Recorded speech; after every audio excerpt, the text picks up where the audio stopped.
চলতি বছরের শুরু থেকেই মধ্যপ্রাচ্যের পরিস্থিতি ক্রমে জটিল ও উত্তপ্ত হয়ে উঠছে। আঞ্চলিক শক্তিগুলোর মধ্যে উত্তেজনায় এমন এক পর্যায়ে পৌঁছেছে যেখানে প্রতিটি সামরিক পদক্ষেপ নতুন করে সংঘাতের আশঙ্কা তৈরি করছে।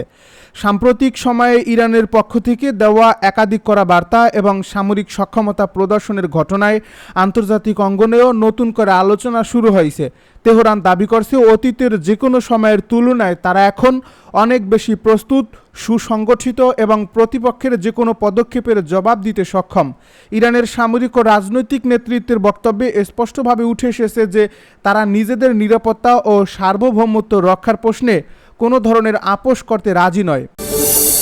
ইরানি কর্মকর্তারা বলছেন, গত কয়েক বছরের অভিজ্ঞতা এবং ধারাবাহিক সামরিক সংস্কারের ফলে দেশটির প্রতিরক্ষা কাঠামো আগের চেয়ে অনেক বেশি শক্তিশালী হয়েছে। তাদের দাবি, শত্রুপক্ষের সামরিক তৎপরতা, গোয়েন্দা কার্যক্রম এবং কৌশলগত অবস্থানের উপর নিবিড় নজর রাখা হচ্ছে। একই সঙ্গে ইরান এমন এক প্রতিরক্ষা ব্যবস্থা গড়ে তুলছে যা যে কোনো আকস্মিক হামলার দ্রুত এবং কঠোর জবাব দিতে সক্ষম।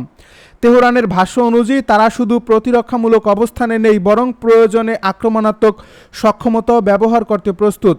এই পরিস্থিতির পেছনে রয়েছে দীর্ঘদিনের আঞ্চলিক প্রতিদ্বন্দ্বিতা এবং সাম্প্রতিক সংঘাতের ধারাবাহিকতা। ইরান মনে করছে তাদের বিরুদ্ধে রাজনৈতিক ও সামরিক চাপ সৃষ্টির বিভিন্ন প্রচেষ্টা অব্যাহত রয়েছে। সেই কারণেই তারা নিজেদের সামরিক প্রস্তুতি আরও জোরদার করছে। দেশটির শীর্ষ পর্যায়ের সামরিক কর্মকর্তারা বলছেন, অতীতের যুদ্ধ এবং সাম্প্রতিক সংঘাত থেকে তারা গুরুত্বপূর্ণ শিক্ষা নিয়েছে। সেই অভিজ্ঞতার ভিত্তিতেই নতুন প্রজন্মের ক্ষেপণাস্ত্র, ড্রোন এবং প্রতিরক্ষা প্রযুক্তির উন্নয়ন ঘটানো হয়েছে। তেহরানের সাম্প্রতিক বক্তব্যে বিশেষভাবে উল্লেখ করা হয়েছে যে তারা যে কোনো আগ্রাসনের জবাব এমনভাবে দিতে চায় যাতে প্রতিপক্ষ ভবিষ্যতে একই ধরনের পদক্ষেপ নেওয়ার আগে বহুবার চিন্তা করতে বাধ্য হয়।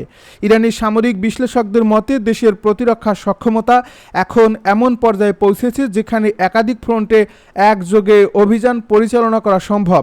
তাদের দাবি, স্থল, নৌ এবং আকাশ তিন ক্ষেত্রেই সমন্বিত সক্ষমতা বৃদ্ধি পেয়েছে।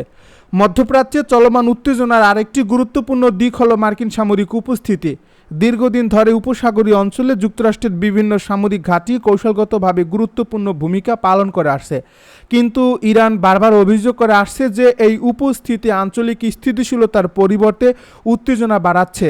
সাম্প্রতিক বিবৃতিতেও তেহরান একই অভিযোগ পুনরাবৃত্তি করছে এবং জানিয়েছে তাদের বিরুদ্ধে যে কোনো সামরিক পদক্ষেপের পাল্টা জবাব দেওয়ার সক্ষমতা তারা অর্জন করছে।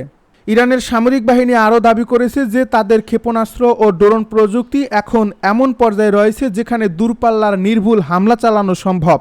বিশেষ করে হাইপারসোনিক প্রযুক্তি এবং উন্নত মানের ড্রোন কর্মসূচিকে তারা নিজেদের অন্যতম শক্তি হিসেবে তুলে ধরছে। পশ্চিমা বিশ্বের কিছু বিশ্লেষক যদিও এসব দাবির সত্যতা নিয়ে প্রশ্ন তুলছেন, তবুও ইরানের সামরিক সক্ষমতা যে উল্লেখযোগ্যভাবে বেড়েছে সে বিষয়ে অনেকেই একমত। অন্যদিকে বিশ্বের অন্যতম গুরুত্বপূর্ণ জ্বালানি করিডোর হিসেবে পরিচিত হরমুজ প্রণালীকে ঘিরেও নতুন করে উদ্বেগ দেখা দিয়েছে। এই জলপথ দিয়ে প্রতিদিন বিপুল পরিমাণ তেল ও গ্যাস পরিবহন হয়। এর ফলে এখানে যে কোনো ধরনের অস্থিরতা আন্তর্জাতিক জ্বালানি বাজারে তাৎক্ষণিক প্রভাব ফেলতে পারে। ইরানি কর্মকর্তারা স্পষ্ট ভাষায় জানিয়েছেন, দেশের নিরাপত্তা হুমকির মুখে পড়লে তারা এই অঞ্চলে কঠোর পদক্ষেপ নিতে দ্বিধা করবে না। তাদের বক্তব্য আন্তর্জাতিক বাজার এবং বৈশ্বিক কূটনৈতিক মহলে নতুন উদ্বেগের জন্ম দিয়েছে। বিশ্লেষকদের মতে হরমুজ প্রণালীকে কেন্দ্র করে যে কোনো উত্তেজনা শুধু মধ্যপ্রাচ্যের জন্য নয়, বরং পুরো বিশ্বের অর্থনীতির জন্য বড় ধরনের ঝুঁকি তৈরি করতে পারে। কারণ এই রুটে বিঘ্ন ঘটলে জ্বালানি সরবরাহ ব্যবস্থা ব্যাপকভাবে ক্ষতিগ্রস্ত হওয়ার আশঙ্কা থাকে। এ কারণেই আন্তর্জাতিক সম্প্রদায় পরিস্থিতির উপর নিবিড় নজর রাখছে এবং নতুন কোনো সংঘাত এড়ানোর জন্য কূটনৈতিক প্রচেষ্টা চালিয়ে যাচ্ছে। এদিকে ইরানের রাজনৈতিক নেতৃত্ব কঠোর অবস্থান গ্রহণ করছে। তারা বলছে দেশটির বিরুদ্ধে চাপ সৃষ্টি বা সামরিক ভয় দেখানোর যুগ শেষ হয়ে গেছে, বরং এখন যে কোনো পক্ষকে তাদের সামরিক ও কৌশলগত বাস্তবতা বিবেচনা করে সিদ্ধান্ত নিতে হবে। তেহরানের ভাষ্যমতে ইরান এখন এমন অবস্থানে রয়েছে যেখানে তারা শুধু নিজেদের নিরাপত্তা নিশ্চিত করতেই নয়, আঞ্চলিক শক্তির ভারসাম্যের গুরুত্বপূর্ণ ভূমিকা রাখতে সক্ষম। সাম্প্রতিক সময়ে ইরানের অভ্যন্তরীণ সামরিক মহড়া এবং নতুন অস্ত্র প্রদর্শনও আন্তর্জাতিক মহলে আলোচনার বিষয় হয়ে উঠছে। দেশটির কর্মকর্তারা দাবি করছেন তারা স্বনির্ভর সামরিক শিল্প গড়ে তুলতে সফল হয়েছে।